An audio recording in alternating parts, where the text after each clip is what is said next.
Hi, it's Thursday night, the 26th of November, and day 330 of my journey to business alignment, and I'm still living the dream. Today was Thanksgiving Day, and boy, oh boy, was it a fantastic day. I have a lot to be thankful for, that's for sure. My power statement for this morning said simply this: I am going to enjoy a wonderful Thanksgiving Day with my wife, Kathleen. Period.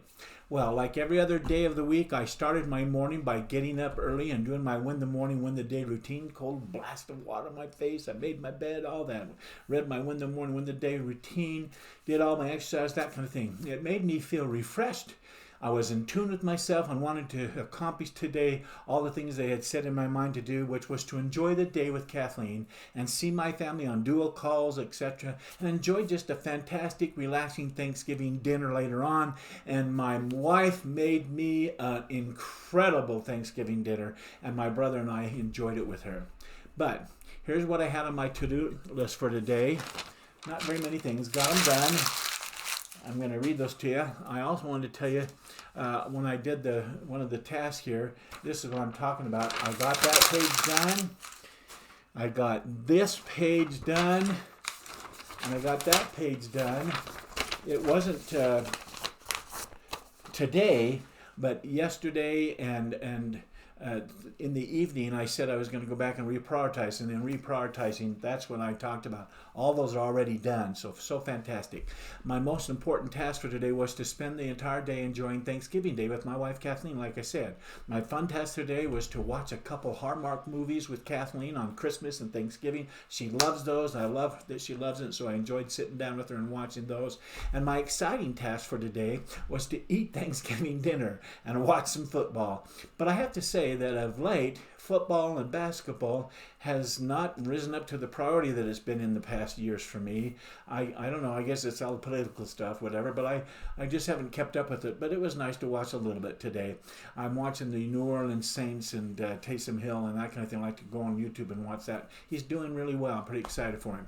Well, that's exactly how my day went today. Like I said, it was wonderful. I want to now go through my end of the day success routine questions. Get honest with yourself, Marty. What didn't go well today, or what could you have done better today? Did you wake up early and start strong for a Thanksgiving Day? You bet. Did you start your morning with power? Win the morning, win the day. Were you productive throughout the day? Not on business stuff, not on work. My goal of having a fantastic Thanksgiving with Kathleen, absolutely, very productive with that. Did you get that most important thing done? Check. And so in that sense, I moved my goals forward, and I showed up as the person I wanted. I showed up with the person that would serve her and serve me the best. And I had fantastic time with Kathleen. So she was present for me. I was present for her. Wonderful, wonderful, wonderful day. Next are my end of the day success routine accountability questions. Were you honest with yourself about today's task, Marty? In other words, did you keep your promise that you made to yourself this morning? Well, I promised myself that I would have a wonderful Thanksgiving and do what I could to make it special for Kathleen. I even did this. I even did it and sat down and did a puzzle with her. And we played Yahtzee and games like that. It was fantastic. Can you believe it? I played Yahtzee and I did a puzzle. Now, the next question is, what movies did you watch during your mindfulness time today, Marty? Did you make time for them, and were there any new instant pre-play movies that called up onto the screen of your mind? Well, I watched my must-see TV favorite 5 movies during my mindfulness time, and then I couldn't help myself from calling up into my mind an instant pre-play movie of what was coming for Thanksgiving dinner. I smelled it. I knew what she was talking about and what she was doing. Kathleen was already, when I woke up, already in the kitchen working on fixing this Christmas dinner. Fantastic. Oh my goodness. She spent over 5 hours in there kitchen preparing and cooking this lovely meal for my brother and I and herself. She is amazing. What a wonderful day. My next question says, what's the one thing that would make all the difference going forward? What one thing can I do better tomorrow? If the day even went sideways, I'd still felt like it was a success. What would that one thing be? Well, starting tomorrow, I am going to go through my list of to-dos that I just showed you. Those are some that I finished. And I will prepare those. And what I don't have, I'll put on my master list and start on that tomorrow. The remaining task list, my Ontoport task list, and combining all of them into a master list, reprioritizing them so I can update them and get ready going forward and get rid of those that I've already finished, with some I just showed you.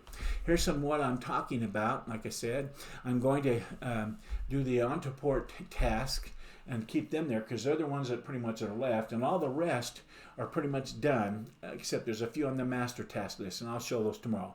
And so the one thing I can do better with each day going forward until the site is done is to keep working on that new list that I prioritize and get them checked off that list, checked off that list, checked off that list, period. It's so much to do, it's unbelievable, but it's shrinking, it's shrinking, it's shrinking. Okay, my power statement for tomorrow says I'm going to work on all the thank you pages now and then get their URLs to Fahad so that he can link them up as soon as possible.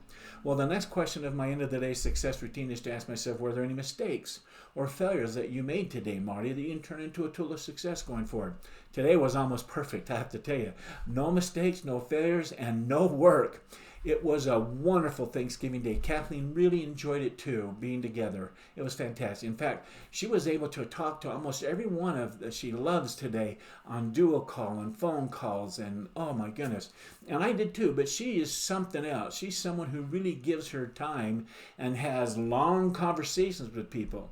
And she sits in her chair, goes up on the bed, lays down with the phone or the dual call, whatever, and talks and talks and talks and talks in the gaps of time that I was watching TV or eating, whatever. She is so selfless. I love you, Kathleen. The next question is, what was your biggest success today, Marty? In other words, what did you do well today? Well, my biggest success today lies in the fact that I actually played games and did a puzzle and watched Hallmark shows with Kathleen. That's a pretty successful thing, don't you think? When I was a younger dad with 7 children at home, I did play games with them. But as time went on and they left the home, I played less and less games, and that's for sure, which Kathleen felt a little sad about that. And so that's what I did today, and it made the day special. It was fun. She beat me in Yahtzee, I have to say. It was great. Anyway, my next end of the day success routine question asked me to rate my day's effort. I decided to give today's effort a 10, and let me tell you why. I relaxed and played at the speed of 10 all day. It was a perfect day. Okay, I want to end the day strong.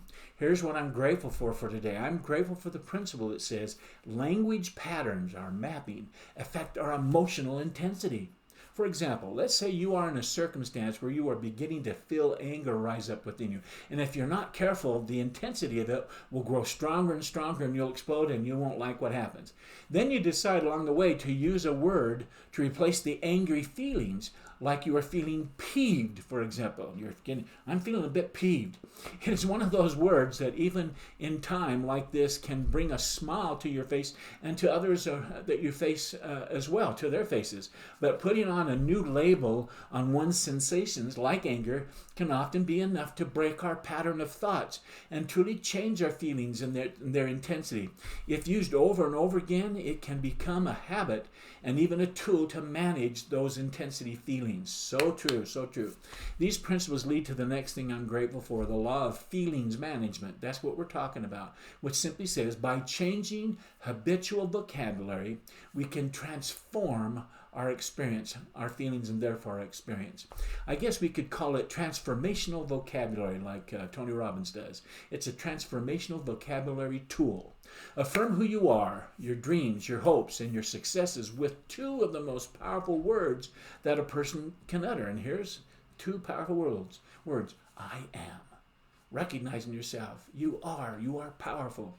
Next, I'm grateful for Chris Jammy, who said, closed in a room, my imagination becomes the universe. Oh, man. And the rest of the world is missing out. That's how I feel when I'm doing my pre-play visionary little movies or movie clips. It's instant pre-play. Is my imagination becomes the universe. Man, is that true. One of the most powerful ways that man has learned to quickly decide what sensations mean to himself, is it pain or is it pleasure, is to create labels for them. And these labels are what you and I call words. Unfortunately, most of us have not consciously evaluated the impact of our words, of the words we speak, and that we've grown accustomed to using. And these words may not accurately reflect the actual experience at its best that we are having or that we had. We just let it go over and over and over again and start to map down, and it's really not what the truth is. That's our old story, is what I'm talking about. And often our old story is not what we want, and certainly not true, or it's not what we want to keep. Soon the labels we put on them become our experiences mapping. So we got to be careful. The labels of the words that we put on those experiences becomes our experience mapping. We got to be careful. Got to be careful. Anyway, I'm going to stop there. I will share more of this thinking tomorrow night when I'll be right back here at my laptop. But until then, I wish you continued success. Good night.